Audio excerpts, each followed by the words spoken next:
Desde que Muammar Gaddafi tomó el poder en 1969, Libia no fue simplemente un estado que buscaba una nueva identidad política, sino un laboratorio para uno de los experimentos más extraños y opresivos del mundo árabe. Bajo el lema de la Jamahiriyya y el disfraz de los comités revolucionarios, el país se transformó en un escenario abierto a las detenciones arbitrarias, los juicios espectáculo, las ejecuciones, los ramalazos retransmitidos en directo y las masacres entre rejas. Esta represión no se detuvo dentro de las fronteras de Libia. Se extendió al extranjero mediante bombardeos en Europa, asesinatos de opositores y apoyo a movimientos armados en el lejano oeste. Entre la prisión de Abu Salim, convertida en fosa común, y el atentado de Lockerbie, que cambió el curso de las relaciones internacionales, Libia permaneció en manos de una autoridad que mezclaba el libro verde con la sangre de inocentes. Sin embargo, la pregunta más profunda es, ¿cómo se transformó el proyecto de la Jamahiriyya en una máquina de castigo colectivo? ¿Y cómo el levantamiento de 2011 reabrió estos oscuros capítulos, poniendo a Gaddafi y a sus hombres en el tribunal de la historia? En este vídeo, viajaremos juntos por las estaciones de la represión y el derramamiento de sangre, desde las ejecuciones públicas en estadios deportivos hasta las órdenes de detención internacionales, para leer juntos el sangriento historial de un régimen que gobernó durante 4 décadas sin rendir cuentas. Su caída abrió una puerta que sigue entreabierta, la puerta de la justicia y la memoria. Quédate con nosotros hasta el final, y no olvides apoyarnos dándole a me gusta al vídeo y suscribiéndote al canal para recibir todas las actualizaciones.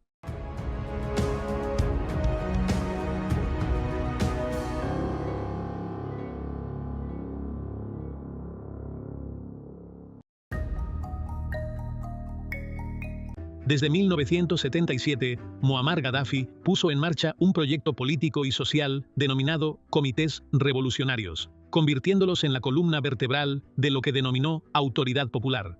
Sin embargo, estos comités no eran meros marcos organizativos, sino que se convirtieron en un aparato de represión que vigilaba cada detalle de la vida de los libios. Se les encargó controlar la sociedad, perseguir cualquier voz disidente y sembrar el miedo en universidades, sindicatos e instituciones estatales. Las actividades de estos comités estaban vinculadas a los llamados tribunales populares, tribunales extraordinarios que hacían caso omiso de las normas judiciales universalmente reconocidas. Dictaron sentencias de muerte y cadena perpetua en sesiones rápidas que carecían de las más simples garantías de justicia. Los juicios se retransmitían a menudo por la televisión oficial o se celebraban en salas públicas para enviar mensajes de intimidación colectiva. Así, la justicia dejó de ser una herramienta para la equidad y se convirtió en un instrumento de propaganda para aterrorizar a la gente. Los informes internacionales de derechos humanos confirman que el régimen recurrió a la detención prolongada sin juicio como herramienta fija. A cientos de presos políticos se les negó el acceso a los jueces durante muchos años. Estos informes documentaban juicios injustos generalizados, prohibiciones de viajar y graves restricciones a la libertad de circulación y de expresión. Las universidades se convirtieron en terrenos de vigilancia donde los comités revolucionarios perseguían a los estudiantes e imponían límites estrictos a las actividades académicas. Esta estructura represiva no era accesoria, sino parte integrante de la filosofía del régimen. Gaddafi presentaba a los comités revolucionarios como guardianes de la revolución, mientras que en realidad los utilizaba como herramientas para asegurarse una lealtad absoluta y criminalizar cualquier disidencia, por mínima que fuera, con las penas más duras. En junio de 1984, el régimen de Muammar Gaddafi registró uno de los momentos más crueles de represión pública cuando se llevó a cabo la ejecución de al-Sadiq Hamid al-Shoudi en el interior de un pabellón deportivo de Bengasi, ante una multitud de estudiantes y miembros de los comités revolucionarios.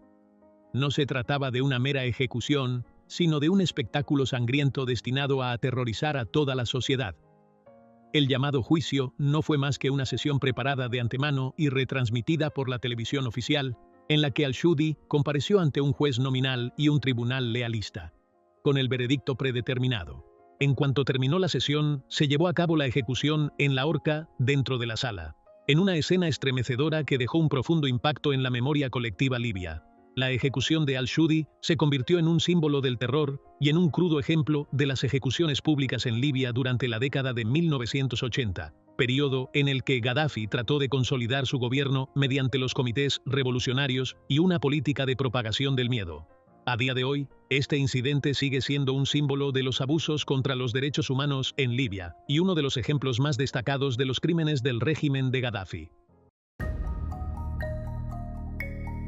El 29 de junio de 1996, Libia fue testigo de uno de los crímenes más horribles bajo el gobierno de Muammar Gaddafi, cuando unos 1.200 presos fueron asesinados en el interior de la prisión de Abu Salim, en Trípoli. La mayoría de las víctimas eran detenidos políticos u opositores al régimen. El incidente comenzó con una protesta en el interior de la prisión por las malas condiciones humanitarias y las circunstancias de la detención. En lugar de abordar las demandas legalmente, el régimen recurrió a la fuerza letal. Las fuerzas de seguridad rodearon la prisión y abrieron fuego contra los reclusos en una masacre que duró horas. El régimen impuso un estricto silencio oficial, negando o restando importancia al suceso durante muchos años. La verdad fue saliendo a la luz gracias a los testimonios de los supervivientes y a la documentación de organizaciones de derechos humanos como Human Rights Watch, que registraron la atrocidad y la consideraron una flagrante violación del derecho internacional. Las familias no supieron el destino de sus seres queridos hasta que pasaron años de silencio. Esta ambigüedad convirtió el caso en una herida abierta en la memoria colectiva de Libia. Mientras las familias de las víctimas seguían exigiendo justicia y verdad, desafiando la represión y el miedo. Con el tiempo, el caso de Abu Salim se convirtió en un símbolo del activismo por los derechos y adoptó la forma de vigilias semanales en Bengasi desde principios de la década de 2000. Estas vigilias, en las que se llevaban fotos de las víctimas y se coreaban cánticos pidiendo justicia, se convirtieron en una chispa simbólica que contribuyó a encender el levantamiento de febrero de 2011 contra el régimen de Gaddafi. A principios de la década de 1980, el régimen de Muammar Gaddafi intensificó sus campañas contra los disidentes libios en el extranjero, calificándolos de perros callejeros. Este término no era mera retórica, sino que se convirtió en una política sistemática basada en asesinatos organizados y operaciones de vigilancia en capitales europeas, con el objetivo de sembrar el terror en las comunidades libias en el extranjero y enviar un mensaje claro de que el alcance del régimen se extiende a cualquiera que se le oponga, sin importar lo lejos que esté. Un acontecimiento destacado ocurrió en Londres en 1984, cuando disidentes libios celebraron una protesta frente a la embajada libia exigiendo democracia y el fin de la represión. En medio de los cánticos, estallaron disparos desde el interior del edificio de la embajada, hiriendo a varios manifestantes y matando a la policía británica Yvonne Fletcher, que estaba asegurando el lugar de la manifestación. Su muerte conmocionó a la opinión pública británica por tratarse de un oficial británico asesinado en suelo del Reino Unido por disparos de una misión diplomática supuestamente protegida por la inmunidad internacional, una flagrante violación de la ley y de las normas diplomáticas. El incidente desencadenó una grave crisis diplomática entre Londres y Trípoli. Gran Bretaña rompió rápidamente las relaciones con Libia y expulsó a todos los diplomáticos libios. Las investigaciones se enfrentaron a importantes obstáculos debido a la inmunidad diplomática que protegía a los sospechosos en aquel momento. El expediente del caso permaneció abierto por décadas y la memoria de Yvonne Fletcher se convirtió en símbolo en los medios británicos del llamado terrorismo de Estado libio. El nombre del régimen de Muammar Gaddafi se asoció en las décadas de 1980 y 1990 a varias operaciones terroristas que conmocionaron al mundo y dieron a Libia la reputación de Estado canalla acusado de terrorismo de Estado. El más notorio fue el atentado del vuelo 103 de Pan AM sobre Lockerbie, Escocia, el 21 de diciembre de 1988, en el que murieron 270 personas, el atentado más mortífero de la historia del Reino Unido. Tras muchos años de investigación, un tribunal especial de Holanda condenó en 2001 al libio Abdelbasset al-Megrahi como autor directo, confirmando los vínculos de la operación con el régimen libio, aunque continuó la controversia sobre las pruebas y los recursos. Menos de un año después del Lockerbie, África vivió una tragedia similar cuando el vuelo 772 de UTA se estrelló sobre el desierto de Níger en 1989, matando a 170 personas. En 1999, el Tribunal Penal de París condenó a 6 libios, entre ellos Abdullah Senussi, jefe de la inteligencia militar en rebeldía, como planificadores del atentado. Más allá del veredicto, un acuerdo de indemnización de 2004 con la fundación de Gaddafi ascendía a $170 millones, lo que se considera una admisión indirecta de responsabilidad. En Berlín Occidental, en 1986, otro atentado mortal tuvo como objetivo la discoteca Lebel, con el resultado de 3 muertos y 229 heridos, en su mayoría, soldados estadounidenses. Tras un largo juicio, un tribunal alemán dictaminó en 2001 que el atentado había sido planeado por la inteligencia libia y que en él había participado la embajada libia en Berlín Este. Este ataque provocó un rápido y severo ataque aéreo estadounidense sobre Trípoli y Bengasi ese mismo mes, marcando una de las fases más intensas del enfrentamiento entre Gaddafi y Occidente.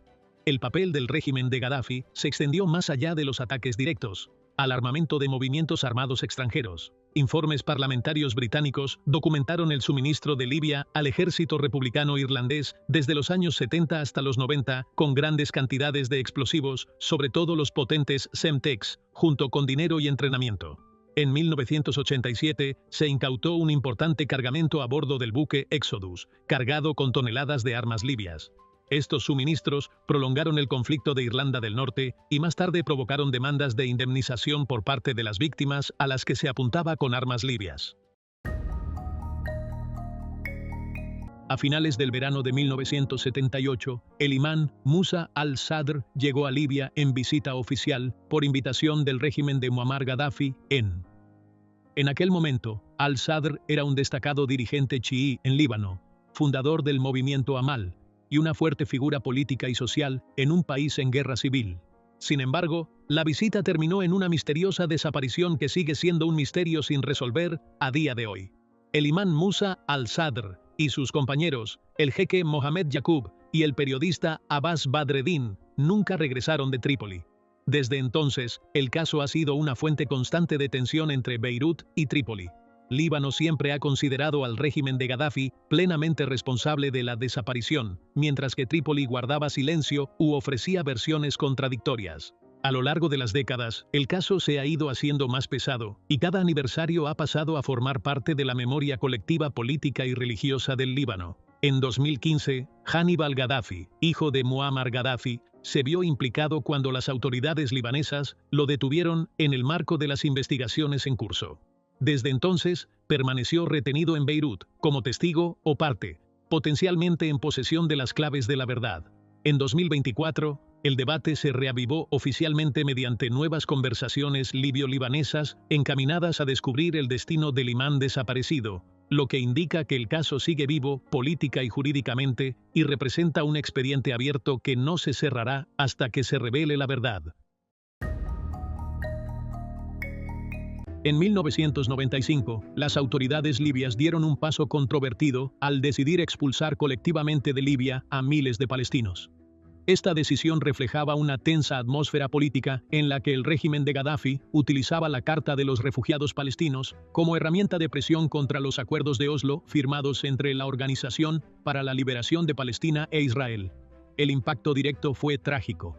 Familias enteras se encontraron de repente varadas en la frontera egipcia sin refugio ni documentación oficial, lo que provocó una grave crisis humanitaria documentada por informes de los medios de comunicación y organizaciones de derechos humanos. La expulsión se consideró una medida punitiva que despreciaba derechos humanos básicos y demostraba la voluntad del régimen de explotar vidas humanas como moneda de cambio en conflictos políticos. Esta expulsión masiva no fue aislada, sino parte de un patrón continuo de violaciones que caracterizó a Libia en la década de 1990. Los informes internacionales documentaron torturas generalizadas en las cárceles, detenciones prolongadas sin juicios justos y prohibiciones de viajar utilizadas para reprimir a la oposición y silenciar a los críticos.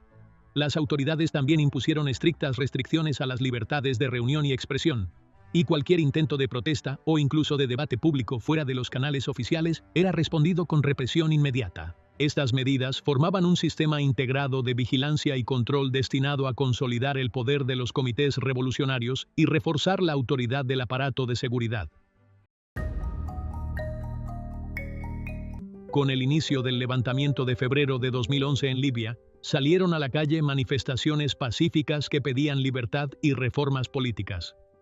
Sin embargo, el régimen de Gaddafi no respondió escuchando las demandas del pueblo, sino que recurrió a la fuerza letal, utilizando munición real contra civiles, junto con detenciones arbitrarias generalizadas contra activistas, jóvenes y ciudadanos de a pie. Esta pauta de abusos incluía no solo enfrentamientos sobre el terreno, sino también desapariciones forzadas y persecución, lo que llevó a organizaciones como Human Rights Watch y Amnistía Internacional a advertir de que la situación podría equivaler a crímenes contra la humanidad. En junio de 2011, la Corte Penal Internacional dio un paso sin precedentes al dictar órdenes de detención contra Muammar Gaddafi, su hijo Saif al-Islam Gaddafi y el jefe de la inteligencia militar Abdullah Senussi, acusándolos de asesinato y persecución de manifestantes. Estas órdenes supusieron el reconocimiento internacional de que el régimen no solo ejercía el poder político, sino que estaba llevando a cabo una represión sistemática. Uno de los ejemplos más crudos de represión fue el asedio de Misrata, donde los medios de comunicación y los informes internacionales documentaron el uso de municiones de racimo y explosivos indiscriminados contra barrios residenciales. A pesar del desmentido oficial de las autoridades libias, las fotos y los vídeos proporcionaron pruebas concluyentes de la destrucción generalizada. Cientos de muertos y heridos, hospitales abarrotados y barrios enteros reducidos a escombros. El asedio simbolizó la disposición del régimen a utilizar cualquier medio, independientemente de su severidad, para reprimir la revolución. Así, los sucesos de 2011 pasaron de ser un levantamiento pacífico limitado a convertirse en un caso penal internacional, colocando a los dirigentes del régimen ante el tribunal de la historia. La cuestión dejó de ser un asunto interno y se convirtió en un símbolo de cómo un poder autoritario puede descender hasta cometer crímenes contra la humanidad, marcando un capítulo fundamental en el historial de crímenes del régimen de Gaddafi. Y al final, el legado de 4 décadas revela cómo la estructura del Estado se transformó en una máquina de castigo y cómo la violencia se expandió desde los estadios deportivos y las prisiones hasta los cielos del mundo mediante bombardeos y operaciones transfronterizas. Aunque el régimen cayó en 2011 y se dictaron órdenes de detención internacionales, la justicia transicional sigue suspendida. En medio de las narrativas contradictorias y las complejidades de la división, la lección perdurable es que no puede haber estabilidad sin verdad y rendición de cuentas, ni memoria nacional sin reconocimiento y reparación. Esto nos lleva al final del video de hoy. No pierdas la oportunidad de estar al día de todos los nuevos contenidos suscribiéndote al canal y activando la campana de notificación para no perderte nunca una actualización.